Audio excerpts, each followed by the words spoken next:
이방인과 하나님의 자녀된 천국 백성과의 하나님 나라 백성과의 차이점이 무엇인가, 염려를 하느냐 염려를 하지 않느냐 하는 차이라는 것을 전 시간에 함께 말씀을 나누었습니다.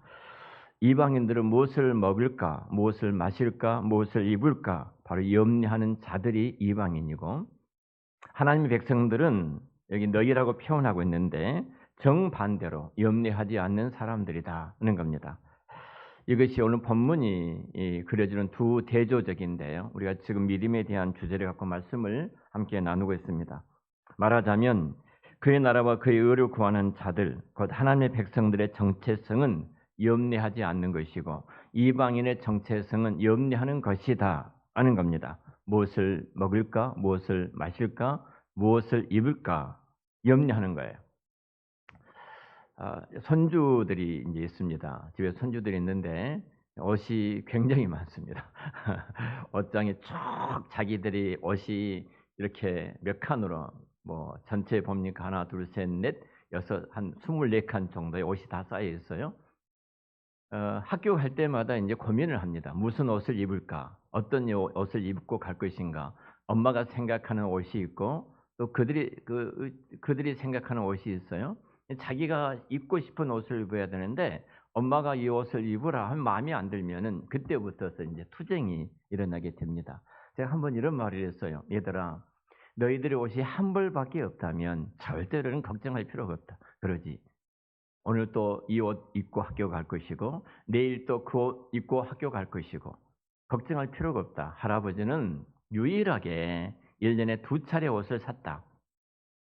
2차례 옷을 샀는데 설날하고 추석날 옷을 샀다. 설날 옷을 산 것은 이제 봄이 오니까 약간 이런 옷을 입고, 추석날 옷을 산 것은 이제 또 가을, 겨울이 오니까 그의 옷을 사서 입는데, 보편적으로 옷을 살 때는 한 몇 주 전에 오일장에 가서 옷을 사다가 장롱 속에 거의 개놓은 다음에 넣어 놓는다. 그럼 늘 생각한다. 내가 이제 추석이 다가올 것을 기다린다. 항상 떨어진 헌옷을 입고 있다가 그날 유일하게 새 옷을 입고 추석을 맞이하고, 새 옷을 입고 설날을 맞이하니까 장문을 늘 열어보고 잘 있는 거 없는가, 문안 인사하고 또 열어보고 있다가 그 추석날 그 옷을 이른 아침에 입고 그 인사를 한다는 것이 얼마나 행복한지 아느니? 이 옷이 한 벌밖에 없다면 그럴 수가 없어. 사실은 옷이 너무 많다 보니까 염려하는 거거든요. 자, 오늘 현대를 살아가는 사람들 진짜 먹을 것이 많습니다. 진짜 입을 것이 많습니다. 정말로 마실 것이 많습니다. 그러니까 가난하고 힘들게 살아가는 나라들은 그런 염려를 하지 않습니다. 오히려 훨씬 더 부유하고 풍성하게 살아가는 우리들이 이런 걱정을 한 거예요. 오늘 점심때 우리 목사님들 몇 분하고 세 가정이 모여서 식사를 했습니다. 한 목사님이 이제 이렇게 당뇨의 전 단계라는 소견을 받았어요. 당뇨의 전 단계라는 소견을 받고 그때부터서 음식을 어떻게 바꿨냐면은 매일 3끼에 양배추 200g, 200g하고 몇 가지 하고 이렇게 먹다 보면은 그 다음에 밥은 조금 이렇게 먹는다고 그래요. 그래서 지금 키로수가 4kg가 빠졌는데 몸이 참, 얼굴이 참 좋으십니다. 거의 이렇게 해서 하여튼 2개월, 1개월 넘게 2개월 정도 이렇게 했다고 그래요. 4kg를 뺐는데 참 몸이 좋고 얼굴이 좋으셔요. 나는 이해가 안 된 거예요. 뭐 당뇨 전 단계라고 해가지고 병원에서 음식을 이렇게 이제 말을 하잖아요. 지중해식으로 목사님 이렇게 콜레스테롤이 있고 이렇게 하기 때문에 지중해식으로 식단을 하셔야 됩니다. 우리 권장님이 그러셨어요. 또 그러시고, 난 이것에 대해서 크게 생각하지 않고 그냥 다 먹습니다. 뭐 지중해식은 어디 지중해식이 있습니까? 그냥 먹는 거예요. 굉장히 예민하다. 집사람이 그러더라고. 그래요. 그 목사님은 진짜 너무 예민하시다. 예민하신 것이 또 병이다. 이 이야기를 해요. 이 염려를 너무 한다는 거죠. 염려 안 한 것도 문제지만 염려를 너무 하는 것도 문제지 않겠습니까? 자, 이방인의 정체성을 성경은 딱 한 가지로 말해요. 무엇을 먹을까, 무엇을 마실까, 무엇을 입을까, 이렇게 말합니다. 자, 앞으로 우리가 조금 더 나가보면은 이 내일 일을 염려하지 말라. 이 말씀은 어디서 나왔냐면 25절부터서 이 말씀이 나오기를 시작했어요. 자, 목숨을 위해서 무엇을 먹을까? 무엇을 마실까? 몸을 위하여 무엇을 입을까? 염려하지 말라. 25절에 그렇게 말씀하지 않습니까? 그리고 나서 26절에 공중에 나는 새를 봐라. 심지도 않고 거두지도 않고 근데 너희 천부 하나님께서 그 새들을 먹이고 계시지 않니?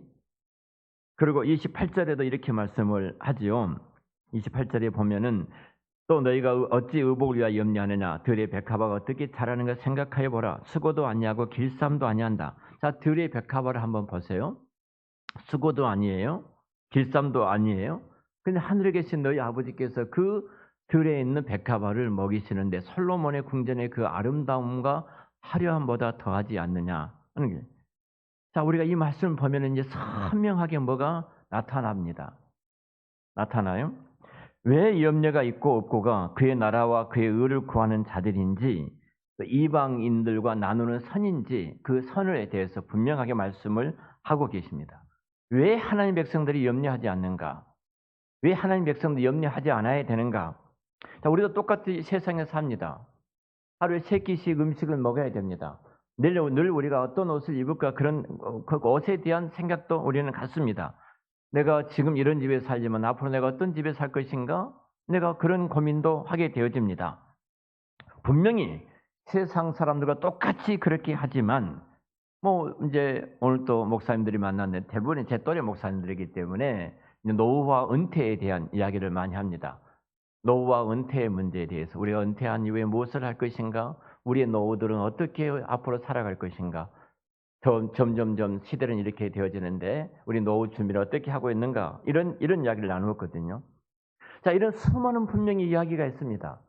근데 신자들은 왜 우리가 신자들의 정체성이 염려하지 않는가 이 말이에요. 내가 믿음의 분량이 크니까, 내가 목사이니까, 내가 장로이니까, 내가 권사이니까 나는 이렇게 오랜 시간 동안 신앙생활을 했고 믿음의 분량이 있고 믿음이 어떤 그 계량기에 있어서 10일 하면 내가 8, 9가 됐기 때문에 나는 염려하지 않아. 나는 믿음에 대한 계량 어떤 것이 있기 때문에 나는 염려하지 않는 사람이다. 이렇게 말하고 있지를 않는 거예요, 지금. 자, 25절부터 30절 말씀까지 보면은 하늘에 계신 너희 아버지께서, 자, 천부께서 우리를 먹이시고 입히시고 우리의 필요를 채워주시는 그 하나님을 신뢰하기 때문에 내가 염려하지 않는 것이지 내 믿음의 분량이 크기 때문에 내가 염려하지 않는 것이 아니다. 하나님의 신뢰하는 기준이라는 거예요. 내가 지금 하나님을 신뢰하고 있는가? 우리가 우리 아이들이 부모를 신뢰하게 되면요, 걱정하지 않습니다. 우리 그 자녀들이 학원에 다니는데요. 학원에 다니면서 돈에 대해서 걱정하면은 부모를 신뢰하지 않는 거죠. 부모가 학원을 보냈다면 뭐 하는 거예요? 우리 김 권사님, 우리 에덴이를 바둑학원을 보냈는데 한 달에 꽤 많은 돈이 들어가죠. 기숙비까지 많이 들어가잖아요. 자, 엄마 아빠가 나를 그 바둑계 기숙학원에 들어가서 이 프로로서 내가 바둑을 지금 공부하고 있는데 돈에 대해 걱정을 해요? 돈에 대해서 걱정 안 하니까 철이 없는 거예요? 돈에 대해서 걱정 안 하니까 너는 철이 없어. 그게 아니에요. 부모를 신뢰하기 때문에 걱정하지 않는 거예요. 나를 이곳에 보내주신 부모라면 나는 잘 몰라. 부모가 어떤 생활력이 어떤 경제력이 있는지 잘 모르지만 부모가 책임을 져주실 거야. 그래서 우리는 걱정하지 않는 겁니다. 부모를 신뢰하기 때문에 걱정하지 않는 거예요. 그게 믿음이 아니라는 거예요. 부모를 신뢰도예요. 내가 얼마만큼 하나님을 신뢰하고 있는가? 이것이 지금 이방인과 하나님 백성과의 그 차이를 나누는 그 선이라는 사실입니다.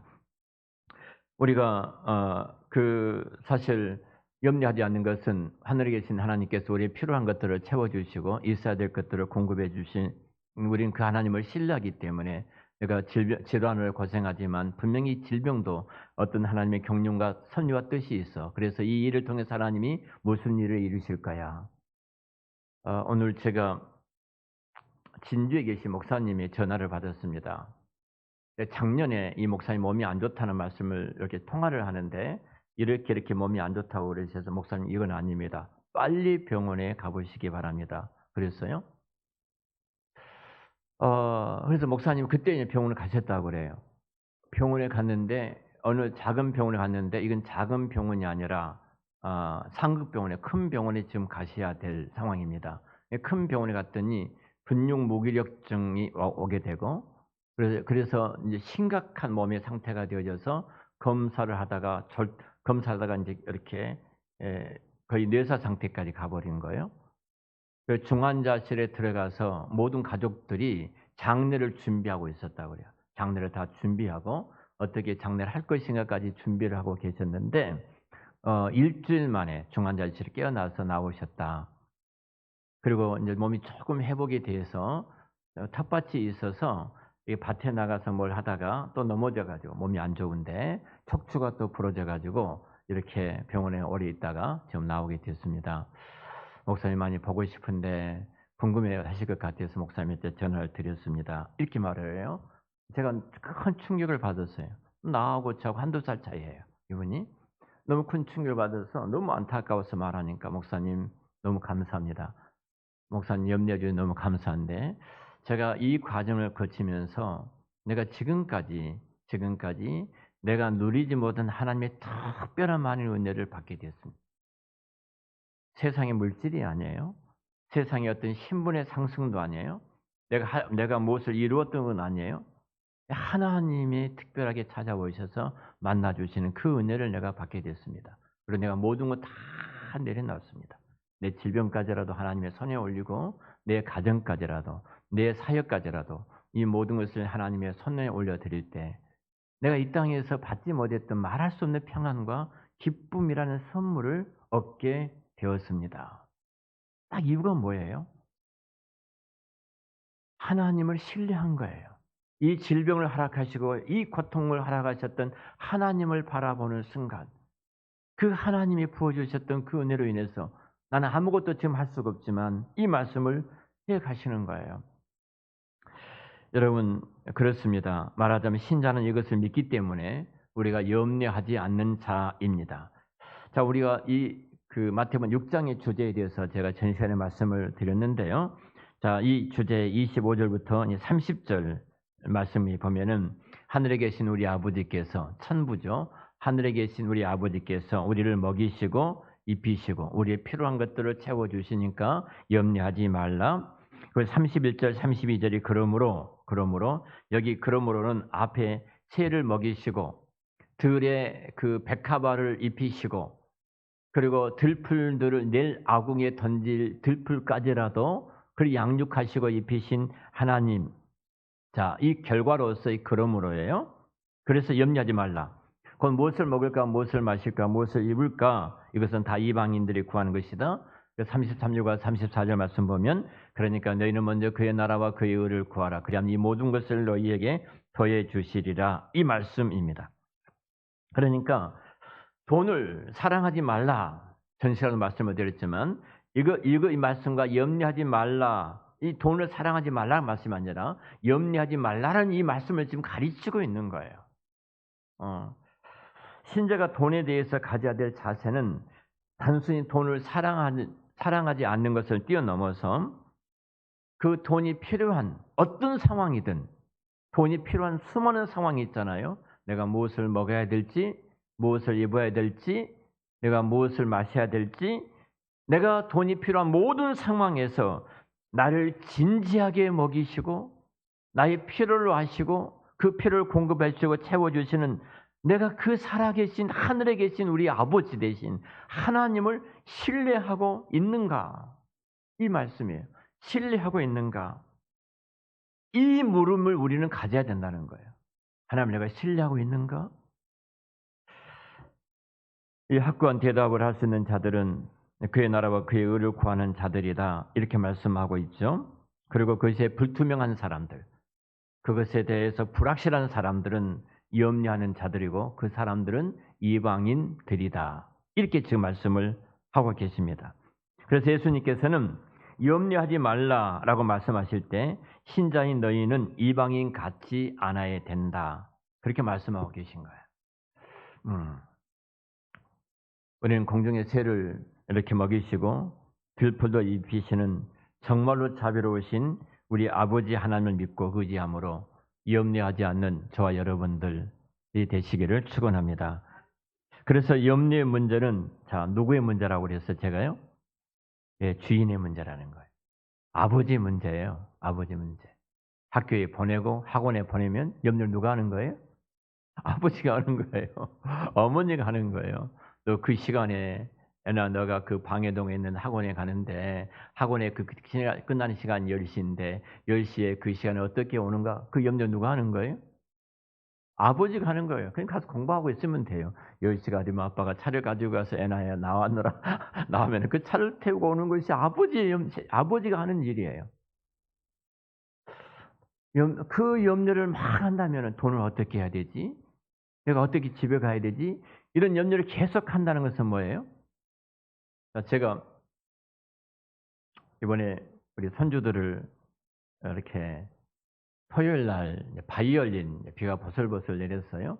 그래서 토요일 날 바이올린이 있다고 하니까 바이올린 배우려고 싣고 갔습니다. 싣고 가서 이제 토요일 날 바이올린이 하지 않는다고 하니까 학교에서 다시 싣고 집으로 왔어요. 집으로 오면서 이 말을 했어요. 너희들은 지금 할아버지가 얼마나 좋은 줄 아니? 비가 온다고 할아버지가 버슬버슬 약간 비가 온다고 바이올린 학교까지 싣고 가는 할아버지 한번 생각해 볼래? 너희 엄마나 너희 삼촌들은 비가 소낙비가 내려도 너희들이 알아서 와. 단 한 번도 학교 가서 우산 가지고 가가지고 받쳐주고 데려온 적이 없고 차에 싣고 온 적이 없단다. 너희들이 스스로 해결해야 돼. 너희들이 스스로. 비가 올 때 어떻게 집에 갈 것인가 해결해야 되고 눈이 올 때 내가 어떻게 갈 것인가 해결해야 되고 그것이 할아버지가 그렇게 할 때 할아버지가 친아버지가 아니니까 그랬을까? 친아버지가 아니니까 그랬을까? 할아버지의 마음은 어렸을 때부터서 너희들이 이런 환경이 있을 때 내가 어떻게 극복할 것인가? 그것이 훨씬 더 할아버지에게는 더 차원 높은 아이들의 교육의 하나의 방법이었다. 할아버지가 너희들도 그러고 싶은데 참 할아버지가 되다 보니까 마음이 마음이 이렇게 아려서 그렇게 하지 못하고 있는데 할아버지는 그렇게 교육을 시키고 싶다. 험악한 세상에서 너희들이 어떤 상황이 벌어졌을 때 그 상황을 이겨나갈 수 있는 것은 나이 많이 먹고 아무것도 할 수 없는 엄마 아빠가 나중에 그럴 텐데 해줄 수 있는 건 아무것도 없어. 너희들이 스스로 극복하고 해가야 돼. 자, 이건 뭐예요? 하나님이 그러실 수 있어요. 정말로 내가 어려운 환경입니다. 극복할 수 없는 어려운 환경이 우리 앞에 직면할 수 있어요. 아버지 하나님이 그걸 모르시겠습니까? 알고 계시죠? 근데 뭐 어떠신 거예요? 너는 이것을 통해서 장차 내 앞에 펼쳐질 더 어떤 일이 있을 텐데 알고 계신 하나님은 이 일을 통해서 너가 스스로 기도하고 너가 스스로 나를 의뢰하고 너가 스스로 믿음을 갖고 나를 바라보면서 나아가라. 나를 더 성숙시키고 믿음의 자람을 위해서 하나님 우리에게 주셨던 선물 아니겠습니까? 여러분 염려의 문제는 다름이 아니라 주인의 문제예요. 다시 말하면 주인이 누구냐? 너가 믿는 주인이 누구냐? 너가 믿는 하나님이 누구냐? 이 질문입니다. 정말로 그 주인을 내가 진심으로 의뢰하고 있느냐? 염려는 그래서 주인의 문제입니다. 믿음이 적은 자들아 이방인과 같은 이제 그런 자리에 있지 말고 너의 주인이 누구인가? 자, 30절을 보겠습니다. 우리가 믿음이란 주제를 갖고 지금 말씀을 듣잖아요. 30절 우리 같이 읽죠. 시작. 오늘 읽다가 내일 아궁이에 던져지는 들풀도 하나님이 이렇게 입히시거든 하물며 너희 일까 보냐 믿음이 작은 자들아. 여기 30절에 주님이 믿음이 작은 자들아 이렇게 했을 때 이 말씀의 뜻이 무엇인지를 잘 생각해 보시기 바랍니다. 30절은 주님이 내일 아궁이에 던지우는 들풀도 내일이에요. 자, 내일 아궁이에 던지는 들풀을 잘 알고 있어요. 주인은. 그런데 그 아궁이를 들풀도 자 기르고 영양분을 공급하고 하찮아요. 내일 아궁이에 던져지는데. 그런데 그 들풀까지라도 먹이시고 입히시고 기르시고 양육하신 하나님이라면 하물며 내가 너희일까 보냐? 내가 너희들의 필요한 것들을 채워주지 않겠느냐? 하찮은 들풀도 그러는데 내일 아궁이에 던져진 들풀 아무런 의미와 가치가 없는 것 아니겠어요? 끝나버리니까 하루만 치면 끝나버리니까. 근데 너희들은 어떻게 할 것인가 걱정하고 있는데 이 말이 무슨 말이에요? 예, 믿음이 적은 자들아, 이 말은 나를 믿지 나를 신뢰하지 않고 있느냐? 너희 주인이 누구냐? 너희 주인이 누구냐? 그 주인 되신 하나님을 너는 어떻게 알고 있느냐? 이 질문입니다. 우리 주님께서 믿음이 적은 자들아 이렇게 말씀하실 때 이 믿음을 인격이 없는 단순히 현상적인 어떤 문제가 아닙니다. 그렇게 생각하시면 안 되고요. 은연중에 믿음이 적다라는 것을 우리는 계량적으로 파악하는 경향이 있습니다. 그것이 10이라면 내가 1밖에 안 되니까 믿음이 적다, 2밖에 안 되니까 믿음이 적구나 이렇게 파악할 때 있는데요. 그걸 가지고 믿음이 큰가 작은가 그렇게 말하는데 그렇지 않습니다. 믿음이라는 이 정의단 어떤 대상을 전제로 하고 있잖아요. 내가 아니라는 거예요. 대상을 전제로 하고 있어요. 자, 그 대상이 되신 분이 누구예요? 하나님이라는 겁니다. 우리가 지금 천지 창조하신 하나님에 대한 말씀을 주일날 듣고 계시는데 말씀으로 온 우주와 마음으로 창조하신 전능하신 하나님께서 정말로 섬세하게 0.1mm만 이렇게 서로가 차이가 오차가 있어도 우주는 대폭발이 일어나게 될 것. 다 불타버리고 사라질 텐데 그래서 정교하게 운행해 가신 그 하나님, 그 하나님께서 지금 우리를 붙들고 계시고 우리와 함께 하시고 우리의 필요를 알고 계신 하나님이 내 아버지시라면 왜 우리가 염려하고 있는가? 이 질문입니다. 내가 믿음의 대상이 되시는 하나님, 내 아버지라고 고백하는 그 하나님을 내가 얼마나 신뢰하고 있는가? 신뢰하고 있는가? 자, 우리가 회개 기도를 할 때요.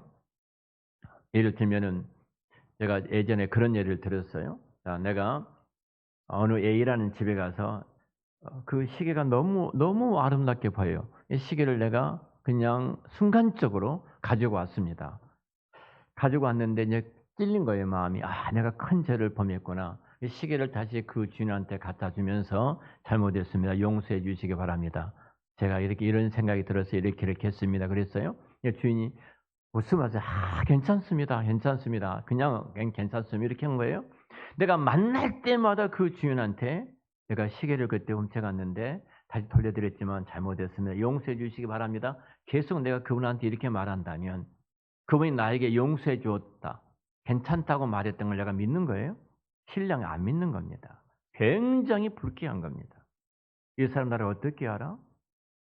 하나님이 우리가 그렇게 하고 있는 거예요. 아니 내일 아궁이에 던질 들풀도 하나님께서 먹이시고 입히시고 다 양육하게 하시는데 그 아버지 되신 하나님께서 내가 너희들의 필요를 채워주지 않겠느냐? 내가 그분을 신뢰하지 못하는 것, 하나님을 욕되게 하는 일. 그래서 믿음이 적은 자들아 이렇게 말씀을 하고 있습니다. 믿음이라는 요소의 어떤 분량을 지금 말씀하고 있는 것이 아니라 하나님과 관계를 말하고 있는 거예요. 그분은 누구인가? 나의 주인 되신 하나님 그분은 누구인가? 믿음이 있는 사람은 이방하고 같지 않는 사람은 그 눈앞의 현실보다 하나님을 더 신뢰하는 사람이다. 그래서 일상이 염려가 되지만 새를 먹이시고 들풀을 입히시는 하나님을 바라보는 사람이 바로 하나님을 믿는, 하나님을 신뢰하는 사람이다. 이렇게 말할 수 있을 것입니다. 말씀을 좀 정리하겠습니다. 자, 내 앞에 어떤 일이 벌어졌습니다. 내가 예측하지 않는 어떤 상황이 내 앞에 펼쳐졌을 때 우리는 분명한 하나님 이것을 알고 계신 하나님, 나를 나보다 훨씬 더 잘 알고 계신 하나님, 이 상황과 환경을 잘 알고 계신 하나님, 그 하나님의 선하신 계획이 있을 것이라고 내가 믿는다면, 그 하나님을 신뢰한다면, 그리고 주께서 지금까지 하셨던 모든 일들을 돌아보고 또 주께서 하실 일들을 내가 기대하면서 나의 주인 되신 하나님을 내가 바라본다면 우리 염려하지 않죠. 그 상황 속에서도 우리가 조금만 한번 돌아볼지라도요. 내가 내 인생을 여기까지 살아오면서 하나님은 단 한 번도 내가 감당할 수 없는 시험을 허락하신 적이 없었어요. 어? 다 그렇다면 지금 허락한 이 일도 어떻다는 거예요? 아, 감당할 수 있겠구나. 또 감당하시겠도록 모든 일들을 동원하시겠구나. 내가 그 하나님을 신뢰한다면 이 상황 속에서 우리는 좌절하거나 염려하거나 불안하지는 않아요. 처음엔 찾아오지요. 예측하지 못한 상황이 내 앞에 벌어져 있기 때문에 나도 똑같이 이방인들처럼 그런 마음이 드는 겁니다. 그렇지만 다시 우리가 바라볼 때 하나님께서 지금까지 주께서 내 인생 가운데 행하신 일들을 다 돌아보고 앞으로도 주님께서 하실 일들을 내가 기대한다면 우리 상황 속에서 염려한 것이 아니라 감사함으로 주님을 바라볼 수가 있게 될 줄로 믿습니다. 이것도 감당하게 하시겠구나. 이런 마음이 들어지는 거예요. 내가 지금은 이해가 안 되지만 분명히 하나님의 선하신 계획이 이 안에 있을 거야. 하나님의 선하신 뜻이 이 안에 있을 거야. 내가 지금까지 내 인생을 돌아보면 정말로 기가 막히게 하나님께서 피할 길을 허락해 주셨고 그때마다 한번 돌아보십시오. 정말 그때마다 여기까지 올 때까지 내 인생 가운데 하나님께서 행하셨던 그 일들을 돌아본다면 얼마나 감격할 수밖에 없거든요. 그리고 내 앞에 펼쳐진 이 일 속에서도 하나님이 또 어떤 일들을 이루어 가실 것이다. 그 하나님을 기대할 수가 있게 되어집니다. 중요한 것은 하나님께서 여러분의 고난을 절대로 기뻐하시지를 않는다는 사실입니다. 당신의 자녀들이 고통받는 것을 절대로 기뻐하시지를 않으셔요. 절대로 좋아하지 않으십니다. 원하시지 않지만 그렇게 우리가 고난당하고 고통당하는 것을 기뻐하시지 않지만 하나님께서 그것을 내게 허락하셨다는 것은 허락하실 수밖에 없는 그 계획이 하나님의 놀라우신 그 분명한 하나님의 섭리가 그 안에 있다는 사실이에요. 제가 아이들의 예를 들었습니다만 아무리 비가 올지라도 내가 우산을 가지고 그 아이들을 학교 앞에 가지 않았던 것은 내가 아빠 입장에서는 험악한 세상이 너희들 앞에 펼쳐질 텐데 옷이 젖어도 괜찮아. 너희들이 이 비가 오는 이 시간 네 비를 맞고 오든 아니면 어떤 방법으로 오든 한번 겪어봐. 근데 그 비를 맞는다고 죽는 것은 아닙니다. 비를 쫄딱 맞을 때 다른 애들은 부모들이 우산을 갖고 와서 우산을 받쳐주고 올 때 그런 소외감도 있고 외로움도 있을 거예요. 왜 우리 엄마는 안 왔을까? 우리 아빠는 왜 안 왔을까? 나는 왜 비를 맞고 집에를 가야 되나? 별 생각이 다 들어질 겁니다. 근데 거기서 아이가 분명히 무슨 뜻이 있을 거야. 엄마 아빠는 지금 우산을 가지고 이곳에 오지 않는 이유는 분명한 어떤 이유가 있을 거야. 자, 이렇게 생각한다면 분명히 나를 얼마나 사랑하시는데 얼마나 나를 좋아하시는데 내가 이것을 허락하셨다면 그 허락하신 섭리 속에는 하나님의 놀라우신 뜻이 있을 거야. 우리가 그렇게 하나님을 믿는다면 여러분 분명히 우리는 그 속에서 어떤 상황 속에서도 이것을 허락하신 하나님 앞에 감사함으로 우리는 그 길을 염려하지 않고 감사함으로 그 길을 걸어갈 수 있게 될 줄로 믿습니다.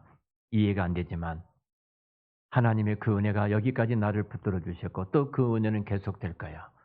그 은혜는 지금까지 은혜 속에서 나로 살도록 하셨고 그 풍성한 은혜를 누리게 하셨다 하나님은 더 큰 은혜를 예비해 놓으시고 그것을 안겨주시기 위해서 이 일들을 내게 허락해 주셔서 내가 그렇게 생각하고 하나님을 바라볼 때 여러분 그 속에서 부어주신 하나님의 놀라우신 그 은혜는 형용할 수 없이 큽니다. 지금 그 아버지 이것을 허락하신 그 하나님을 그 주인은 누구신가? 그 하나님 누구신가? 그것을 하나님 우리에게 말씀하고 계십니다. 저와 믿는 하나님이 누구십니까? 그리고 이어서 오늘 본문이 두 가지 비유를 가지고 말씀을 하고 계십니다. 이 두 가지 비유를 통해서 다음 주에 다시 한번 이 본문을 갖고 내 주인 되신 하나님 그분이 누구인가를 함께 나누도록 하겠습니다. 염려란 결론적으로 주인에 대한 자세입니다. 주인에 대한 자세. 네, 기도하겠습니다.